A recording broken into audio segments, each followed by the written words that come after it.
Assalamualaikum warahmatullahi wabarakatuh. Selamat pagi semuanya. Apa kabarnya hari ini? Alhamdulillah.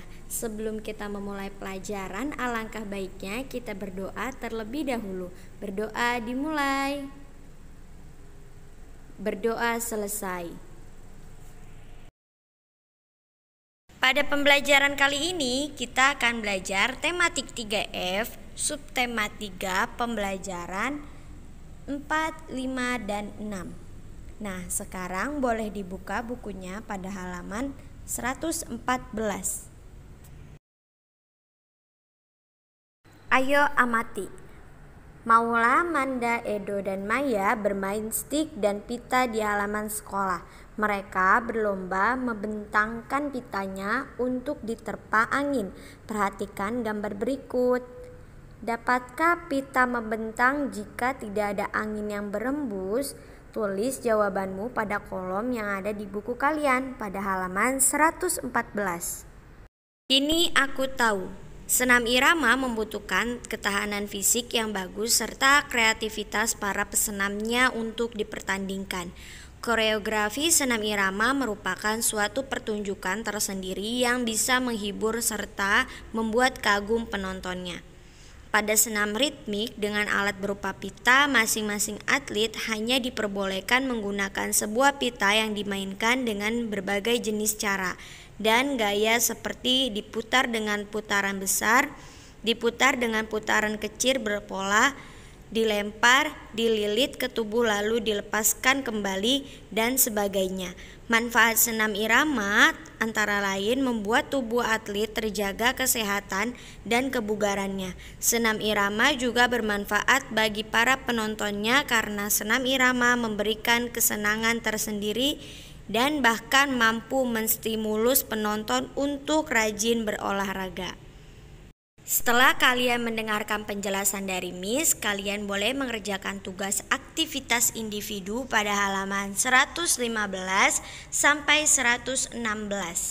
Lalu kerjakan tugas ayo menalar pada halaman 116 sampai 117. Selamat mengerjakan. Memanfaatkan air terjun sebagai pembangkit listrik. Di zaman modern saat ini, listrik sangat diperlukan untuk keperluan sehari-hari dalam kehidupan manusia. Manfaat listrik selain digunakan sebagai penerangan di malam hari, juga digunakan untuk alat-alat elektronik maupun perabot rumah tangga. Listrik juga digunakan dalam sebuah industri sebagai penggerak mesin-mesin. Kini sebuah perusahaan otomotif berlomba-lomba menciptakan sebuah kendaraan masa depan dengan bahan bakar yang ramah lingkungan. Salah satunya dengan menciptakan kendaraan dengan tenaga listrik. Di Indonesia masih terdapat wilayah atau daerah-daerah yang belum terjangkau oleh jaringan listrik PLN, sehingga masyarakat menggunakan genset sebagai alternatif. Penggunaan genset dinilai kurang efisien karena genset tidak ramah lingkungan. Suara yang ditimbulkan genset juga dapat menimbulkan kebisingan. Selain itu, genset membutuhkan BBM untuk bahan bakarnya dan perawatan mesinnya cukup mahal. Masyarakat yang tinggal di dekat air terjun dapat memanfaatkan air terjun sebagai salah satu pembangkit listrik tenaga air atau PLTA. Air terjun ini yang nantinya akan menggerakkan turbin yang akan menghasilkan tenaga energi listrik. Selain air terjun, masyarakat juga dapat memanfaatkan waduk, irigasi, ataupun sungai yang mengalir sebagai pembangkit listrik tenaga air atau PLTA. Tentunya tenaga listrik yang dihasilkan berbeda pula karena berdasarkan pergerakan turbin, semakin kuat air yang mengalir untuk menggerakkan turbin, maka tenaga listrik yang dihasilkan semakin besar. Dan juga sebaliknya, jika air yang mengalir lambat, gerakan turbin juga akan lambat, maka tegangan listrik yang didapat juga lemah. Informasi baru apakah yang kamu peroleh dari bacaan di atas? Tulis jawabanmu pada kolom yang ada di buku kalian pada halaman 119. Ayo berlatih. Semua kelompok telah melakukan wawancara terhadap warga sekolah, begitupun dengan Maula, Manda, Edo, dan Maya, yang juga telah melakukan wawancara kepada 5 petugas kantin sekolah. Mereka menanyakan tentang lama waktu petugas kantin berjualan di sekolah dalam 1 minggu. Petugas 1 berjualan selama 7 jam sehari dan 3 kali dalam seminggu. Petugas 2 berjualan selama 5 jam sehari dan 4 kali dalam seminggu. Petugas 3 berjualan selama 6 jam sehari dan 5 kali dalam seminggu. Petugas 4 berjualan selama 4 jam sehari dan 5 kali dalam seminggu.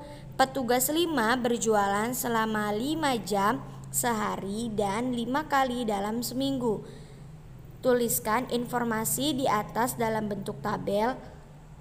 Petugas mana yang paling lama berjualan di kantin sekolah dalam sehari?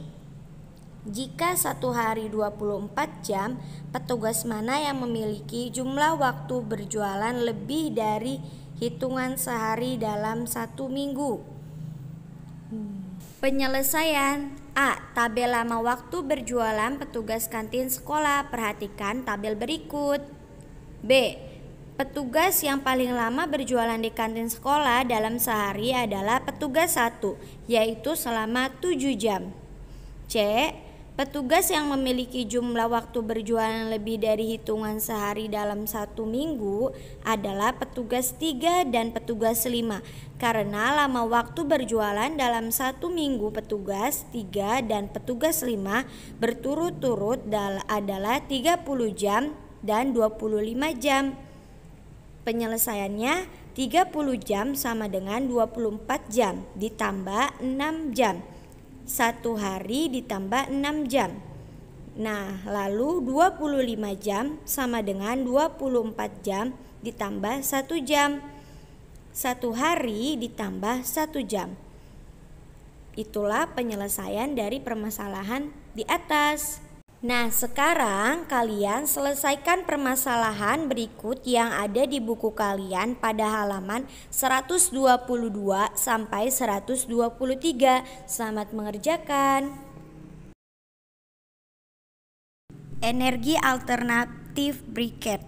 Briket adalah sebuah blok bahan yang dapat dibakar yang digunakan sebagai bahan bakar untuk memulai dan mempertahankan nyala api.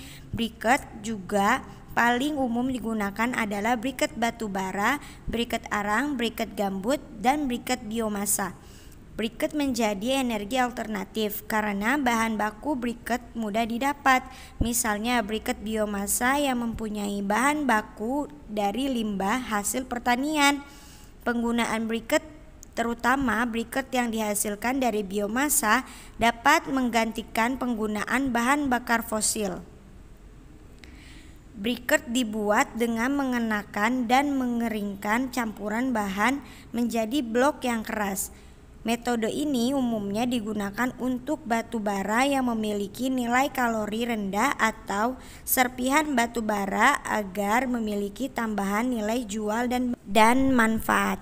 Briket dapat digunakan pada industri dan rumah tangga. Briket dapat digunakan untuk menggantikan kayu bakar dan minyak tanah. Bahkan briket batu bara dapat menjadi energi pengganti yang dapat diekspor. Berikut adalah beberapa kelebihan dari briket batu bara.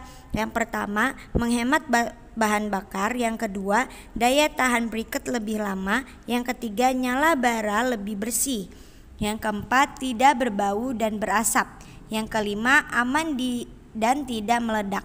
Yang keenam, panas nyala bara relatif lebih tinggi. Yang ketujuh, tidak merubah rasa, bau, dan aroma makanan. Yang kedelapan, tidak beracun. Yang kesembilan, membuat ruangan dapur tetap bersih dan perabot dapur tidak hitam. Yang 10, abu bekas briket dapat dipakai sebagai abu pembersih dan alat pemadam briket. Hal baru apa yang dapat kamu Pahami dari bacaan tersebut. Sekarang tulis jawabanmu pada buku kalian pada halaman 125. Lalu kerjakan aktivitas individu pada halaman 125. Selamat mengerjakan. Tugas akhir pada pembelajaran hari ini yaitu uji kompetensi 3 bagian A dan B pada halaman 128 sampai 130. Selamat mengerjakan. Alhamdulillah pembelajaran hari ini telah selesai. Semoga apa yang kalian dapatkan pada hari ini dapat bermanfaat kelak. Amin. Kurang lebihnya Miss mohon maaf. Wabillahi taufiq wal hidayah. Wassalamualaikum warahmatullahi wabarakatuh.